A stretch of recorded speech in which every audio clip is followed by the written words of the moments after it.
بيان إلى الرأي العام: إن ظاهرة القتل التي أصبحت شائعة بكثرة تهدد المجتمع وتفرغه من الجوهر، ليصبحن هؤلاء النساء ضحايا العادات والتقاليد البالية وضحايا الأزمة المفتعلة عن طريق الحروب، مما ولد الضغط وتراكم العقد النفسية لدى العوائل.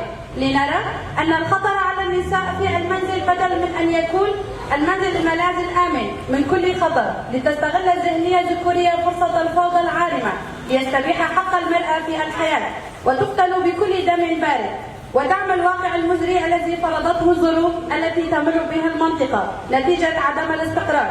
بالأمس القريب شهدت مدينة حلب حالتين قتل ممنهج بحق الشابتين كاف ميم وشين ميم، اللواتي سجلت وفاتهن على أنها انتحار، ولكن الواقع غير ذلك ومفبرك وغامض من قبل الأهل متناسين الروابط الأسرية، لنجد الذهنية الذكورية متمكنة من النساء اللواتي لم يكن سندا لهؤلاء الضحايا.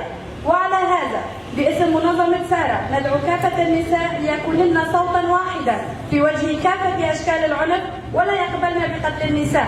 وللحد من هذه الظاهرة يحتاج التعاضد والتنظيم والتدريب على أسس العائلة الديمقراطية لبناء مجتمع أخلاقي خالي من العنف. منظمة سارة لمناهضة العنف ضد المرأة 7/12/2025. لا لقتل النساء، نعم للإنسانية، نعم للإنسانية.